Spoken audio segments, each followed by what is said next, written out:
2025 वर्ष बघितलं तर इतके काही खास गेलं नाही. कारण बरेच युद्ध झाले, आतंकवादी हल्ले झाले, बऱ्याचशा मोठ्या दुर्घटना घडल्या. तर 2026 हे वर्ष देखील असेच असणार का? ओके.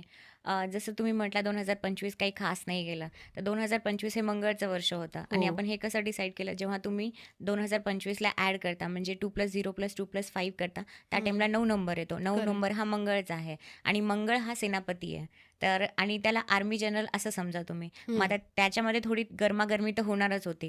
हे वर्ष फक्त मंगळचंच नव्हतं. हं, तर हं. आहे ना 4 मोठे-मोठे प्लॅनेट त्यांनी भ्रमण केलं आहे, ट्रान्झिट केलं आहे. तर हं. त्याच्यामुळे पण आहे ना तुम्हाला हे गरमागरमी जास्त आहे ना बघायला मिळाली. जसे शनी आहे, राहू आहे, केतू आहे, ज्युपिटर आहे. हो. जनरली हे प्लॅनेट ना एका टाईमला एक साथ आहे ना असे मूव्ह नाही करत, हं, भ्रमण हं. नाही करत. सूर्यमंडलमध्ये एका ठिकाणी आहे ना एकाच टाईमला एका राशीमधून दुसऱ्या राशीमध्ये भ्रमण नाही करत. तर बरोबर. जसा शनी आहे तो 2.5 वर्ष घेतो. हं, हं. ज्युपिटर आहे तो 1 वर्षाचा ड्युरेशन घेतो. राहू आणि केतू जे आहे ते 1.5 वर्षाचा टाईम घेतात. आणि अच्छा. हे पूर्ण यावर्षी 2025 मध्ये असा टाईम पिरियड झाला, की हे चारही मोठे-मोठे प्लॅनेट त्यांनी ट्रान्झिट केलं. हं, मग हं. त्याच्यामुळे काय झालं आणि जेव्हा-जेव्हा शनी पायसेस राशीमध्ये येतो, तेव्हा आपले US सोबत फॉरेन कंट्रीज सोबत आहे ना प्रॉब्लेम होतातच. हो आणि हे का? तुम्ही पास्ट हिस्ट्रीमध्ये पण बघू शकता. हं. जेव्हा पण असं झालंय, शनी जेव्हा-जेव्हा पायसेसमध्ये आलाय ना, तेव्हा आपल्याला हे प्रॉब्लेम्स फेस करायलाच लागले. हं.